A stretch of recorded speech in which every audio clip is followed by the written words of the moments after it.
Everyone, hope everything is going well.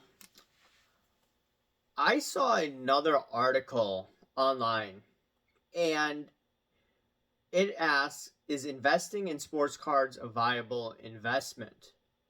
You look at a few weeks ago, I did another video on this, and it just seems that you're seeing more articles out there regarding financial advisors trying to help out in sports cards. And I think that's a crazy idea because one of the issues with sports cards and collectibles is that it's illiquid.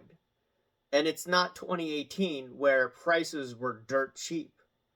Like you could have bought any high-end card which was low population size of a top player, scarcity was there, and those cards most likely are still up from 2018. And obviously, if it's a good player and if it's a scarce card, like I mentioned, yeah, that's fine. But this is from smartasset.com and it's by Arturo Conde. And I think he's some sort of financial advisor. I don't know what a CEFP is, some sort of financial designation.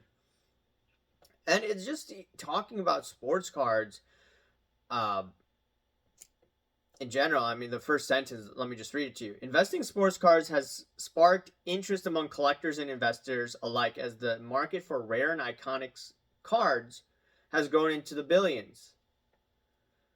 And then he asks, are they actual investments? He talks about sports cards.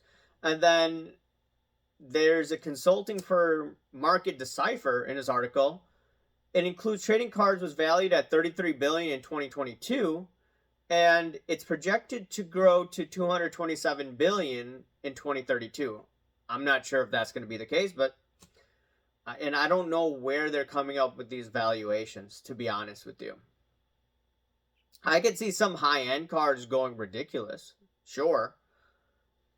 Because as the US goes into more debt and the threat of taxation for stocks, there will be, in my opinion, a movement towards alternative assets because some people would be like, oh, yo, that's part of my collection and I'm not investing here, but are they really investing or are they really collecting?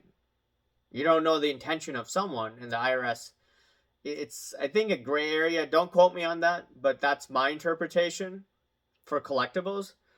And, how they're talking about maybe taxing unrealized gains. I think that's going to be happening in the future as the debt gets crazy in our country.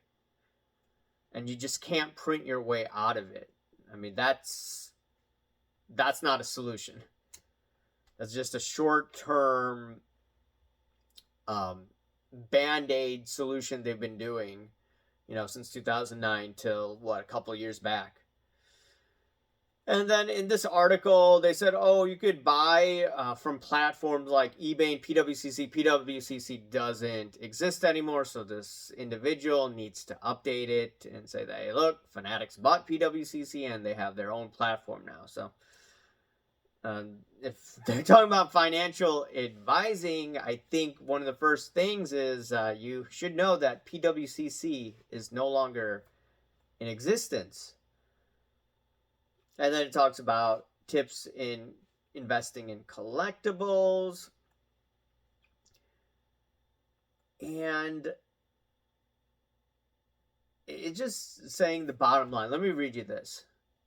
Sports cards can be a good investment, require careful research, patience, and a keen understanding of the market. But while there's potential for significant returns, especially with rare and well-preserved cards, the market volatility and risk associated or the risk involved mean that sports cards should not be a primary asset in a diversified investment portfolio.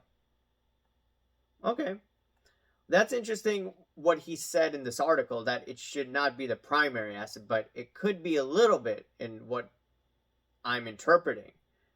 And in this article from Smart Asset, if people are interested, they could go to a financial This is what it says. If you're considering alternative investment like collectibles for your portfolio, a financial advisors can help you analyze and manage investments. And as I reiterated in the previous video, does a financial advisor know about all the hankus pankus that goes down in sports cars? Do they know the shield bidding, the trimming, the CT scanning? I mean, even though CT scanning probably wouldn't relate to, a graded card because it's out of the box already, but do they know all of this craziness? The card care juice. Do they know the issue with stolen cards, right? You don't, when you buy a stock in the open market, those shares are not stolen. You don't have to worry about that situation. You go to a show and like, oh, you need to know the provenance of the card. So a financial advisor in the space, they need to be basically watching all the tinfoil hats in this hobby, because if they don't, they're not going to know all the ins and outs and all the risks associated with it.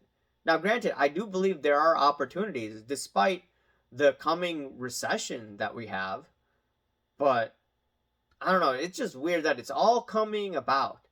And are more financial advisors going to be talking about collectibles because, like I mentioned before, the debt's out of control, so they have to do a few things in Congress. They're going to be like, hey, either we cut spending, which they don't want to do, or they're going to raise taxes on stocks. So if they raise taxes on stocks, where's that money going to go?